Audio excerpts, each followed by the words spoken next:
Kyrie Irving ist ein herausragender Spieler mit einem katastrophalen Image. Er hört sich gerne selbst reden. There are very unique things about our society that go on a day in and day out basis. Er kritisiert öffentlich seine Mitspieler. We basically have a bunch of young men in our locker room that feel like they're capable of doing a lot more than what they're doing. Und er hat in der Vergangenheit mit dummen Statements Schlagzeilen gemacht. Kyrie Irving thinks the world is flat. Die Fans würden ihm das alles verzeihen, wenn er mal wieder gewinnen würde. Aber Kyrie gewinnt nicht, schon lange nicht mehr. Weder auf dem Feld noch abseits davon. Die Celtics verließ er nach 2 enttäuschenden Jahren. Bei den Nets passt es hinten und vorne nicht. Er ist ständig verletzt und wenn er mal spielt, dann redet er danach offen darüber, dass man einige Mitspieler traden müsste, um erfolgreich zu sein. You know, we're going to do the best with the guys that we have within our locker room now. And, you know, we worry about all the other stuff in terms of moving pieces and everything else as an organization down the line in summer. Also ja, Kyrie Irving ist ein kontroverser Spieler, das wissen wir bereits. Dafür muss man die Akte Kyrie nicht öffnen. Aber wer in den letzten Tagen die NBA-Medien verfolgt hat, der weiß, dass Kyrie aktuell von vielen Fans und Medienvertretern hart kritisiert wird. NBA Senior Insider Adrian Wojnarowski schrieb, Irving has forged a reputation as a disruptor within his career and that's emerging again at this crucial moment for the NBA. Grund dafür ist Kyries Standpunkt zur Wiederaufnahme der NBA-Saison. Also auf der einen Seite hat er als Vizepräsident der Spielergewerkschaft für eine Fortsetzung der Saison gestimmt. Gleichzeitig organisiert er aber Videochats mit über 80 Spielern, um sie zu ermutigen, die Saison auszusetzen. Das ist ja gerade wieder dieser Widerspruch. Wie schon gesagt, Kyrie ist ein kontroverser Spieler und solche widersprüchlichen Aussagen schüren das Feuer seiner Kritiker, vor allem wenn man sie kontextlos auf Instagram und Twitter verbreitet. Ich will mit diesem Video diesen verlorenen Kontext jetzt wieder herstellen, denn meiner Meinung nach ist es unfair, Kyrie als den verlogenen Antichrist hinzustellen, vor allem wenn die Grundlage dafür ein paar Tweets und Memes sind.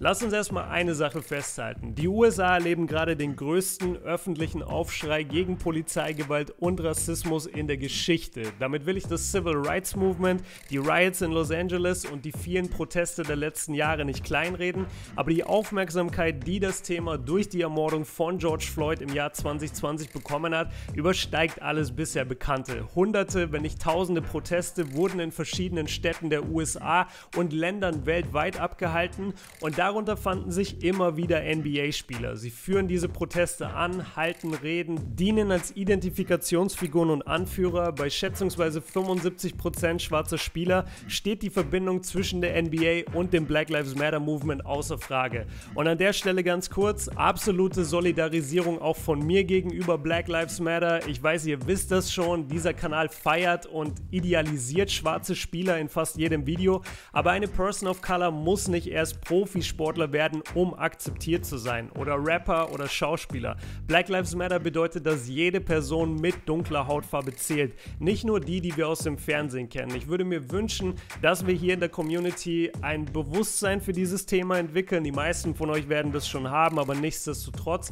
Und dass wir alle unser Bestes tun, Alltagsrassismus und Diskriminierung in Deutschland zu erkennen und zu bekämpfen. Dankeschön. Zurück zum Thema. Alle Fans fragten sich, wann die NBA endlich zurückkommen würde. Die Corona-Pandemie hatte die Liga im März zum Stillstand gebracht. In Deutschland normalisiert sich zwar so langsam die Situation mit Covid-19, aber in den USA herrschen immer noch katastrophale Zustände. Fast 120.000 Tote, über 30 Millionen Arbeitslose, Protestanten auf der Straße, ein Präsident, der sich verhält wie ein trotziges Kind. Das Land brodelt und es brodelt gewaltig. Ich erzähle euch das alles, weil Kyrie Irving aktuell dafür kritisiert wird, zwei widersprüchliche Meinungen zu vertreten. Und ich denke mir halt, ja und? Ist es nicht verständlich, in der aktuellen Lage als junger schwarzer Mann in den USA verschiedene Sichtweisen zu haben, als junger schwarzer Mann, der gleichzeitig Multimillionär, einer der bekanntesten Spieler der Welt und Vizepräsident der Spielergewerkschaft ist? Der Typ darf keine zwei Sichtweisen auf so ein komplexes Thema haben? Gucken wir uns seine Statements nochmal genauer an. Erstens, Kyrie, Vizepräsident der Spielergewerkschaft, stimmt für die Wiederaufnahme des Spielbetriebs. Damit verdient die NBA ihr Geld, die Spieler bekommen ihr Gehalt, die Medien haben über etwas zu berichten, die Fans können Sport gucken und man kann die Plattform der NBA für Proteste gegen Rassismus und Solidarität gegenüber Black Lives Matter nutzen. Also Win-Win für alle. Und aus diesen Gründen wird Kyrie letztendlich auch für die Wiederaufnahme der NBA gestimmt haben. Kurz nach dieser Abstimmung allerdings erscheinen plötzlich die ersten Berichte, dass Kyrie hinter den Kulissen geheime Calls mit bis zu 80 Spielern abhält, um sie zum Aussetzen der Saison zu überreden. Das ist ja gerade wieder dieser Widerspruch. Diesem Widerspruch würde ich jetzt gerne mal widersprechen. Alle Medienoutlets stützen sich nämlich bei ihrer Berichterstattung auf dieses Zitat von Kyrie. Um die Originalquelle zu bekommen, muss man erstmal ein Abo bei der Website The Athletic abschließen. Ich habe mir eins geholt, um den Kontext dahinter zu verstehen. Und jetzt, wo ich den ganzen Artikel gelesen habe, kann ich vielleicht etwas Licht ins Dunkle bringen. Also erstens, dieser Call war privat. So privat ein Call mit 80 Personen halt sein kann. Jedenfalls war es nie vorgesehen, dass Inhalte des Gesprächs an die Presse weitergegeben werden. Warum auch? Der Call war darauf ausgelegt, Spielern Informationen über die aktuelle Situation zu geben. Dabei wurde auch viel über die Sicherheitsmaßnahmen in Orlando gesprochen und wie die Auszahlung der Spielergehälter ablaufen würde. Es war kein Aufruf, die NBA zu boykottieren, sondern einfach so eine Art Q&A für verschiedene Themengebiete. Zweitens, wart ihr schon mal in einem Gruppenchat oder Zoom-Meeting?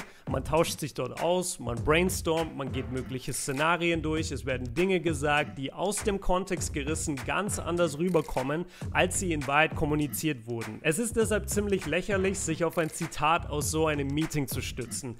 Wenn Kyrie mit diesem einen Satz eine genaue Frage eines Journalisten face-to-face beantwortet hätte, dann okay. Aber ein Zitat von einer unbekannten Quelle aus einem Gruppencall, irgendwie wirkt das fishy. Und ey Leute, versteht mich nicht falsch, mich nervt Kyrie schon seit Jahren mit seinen pseudo-intellektuellen Statements und Mangel an Führungsqualitäten. Ich glaube auch nicht, dass er der einfachste Mensch ist, aber ich will hier nicht blind der Masse folgen, wenn einem Mann offensichtlich Unrecht getan wird. Meiner Meinung nach ist das Ganze einfach folgendermaßen passiert. Kyrie hat für die Wiederaufnahme der Saison gestimmt, weil die positiven Argumente die negativen überwiegen. Haben wir ja vorhin schon besprochen. Danach oder währenddessen hat er mit anderen Spielern kommuniziert. Dabei ging es um verschiedene Themen, unter anderem auch darum, ob einzelne Spieler die Saison aussetzen wollen, um damit gegen Polizeibrutalität und Rassismus zu protestieren. Kyrie hat diesen Spielern zugehört und selbst seine Meinung geäußert in einem privaten Call. Er hat diesen Spielern seinen Support und Zustimmung zugesichert. Teile dieser Unterhaltung wurden dann geleakt und von einer Website veröffentlicht.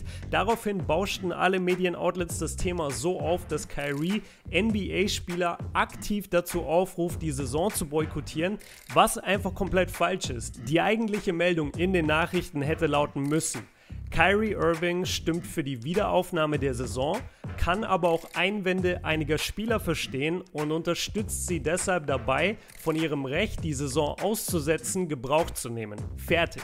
Aber damit kann man halt leider keine Sendung füllen, ESPN oder coole Memes posten, Bleacher Report und Basketball Forever. Damit sollte mein Standpunkt zur Akte Kyrie eigentlich schon geklärt sein. Für die weiteren Kritikpunkte mache ich jetzt nur noch so eine kleine Speedround.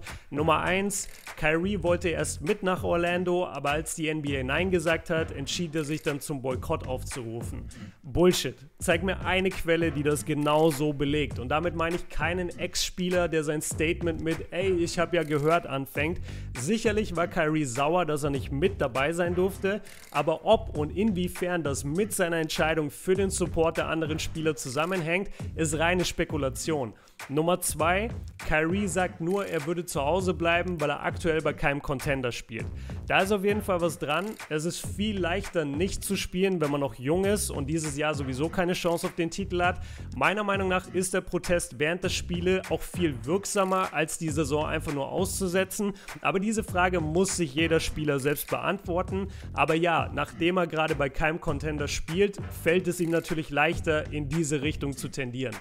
Nummer 3, Kyrie ist einfach ein Idiot, er sorgt doch selbst immer für den Stress, jetzt hat er sogar die WhatsApp-Gruppe der Nets verlassen, weil ihm da wieder was nicht passt, der ist doch selber schuld. Okay, mein letzter Punkt, wie schon angesprochen, ist Kyrie nicht der einfachste Mensch, irgendwie will er einfach immer zu viel, will der Superstar sein, aber kritisieren soll man ihn bitte nicht, er hat die Cavs im Stich gelassen, das gleiche in Boston und jetzt heute rum bei den Nets. Ich kann verstehen, dass man seine Persönlichkeit nicht mag, wirklich, weil mir geht's manchmal genauso. Aber stellt euch mal vor, ihr seid in Kyries Position. Ihr stimmt für das Wohl der NBA und der Spieler für die Wiederaufnahme der Saison. Ihr seid trotzdem für eure Konkurrenten in der Liga da und gebt ihnen die Plattform, Fragen zu stellen und unterstützt ihren Protest. Ihr unterhaltet euch mit euren Teamkollegen bei WhatsApp über Möglichkeiten, wie man in Zukunft weitermachen kann. Und jetzt stellt euch vor, alles, was ihr in diesen privaten Settings besprecht, wird nach und nach kontextlos in den Medien veröffentlicht und ihr werdet dort als Aufhetzer und oder Trottel dargestellt. Und das, obwohl ihr in dieser noch nie dagewesenen politischen Lage, in diesem völlig verkorksten Land, nur irgendwie das Richtige tun wollt. Ich bin wirklich auf eure Meinungen gespannt. Schreibt sie mir gerne in die Kommentare. Ich schließe damit die Akte Kyrie wieder. Ich habe alles gesagt, was ich sagen wollte. Danke euch allen fürs Zuschauen. Danke euch allen fürs Zuhören. Wir sehen uns bald im nächsten Video. Bis dahin. Peace.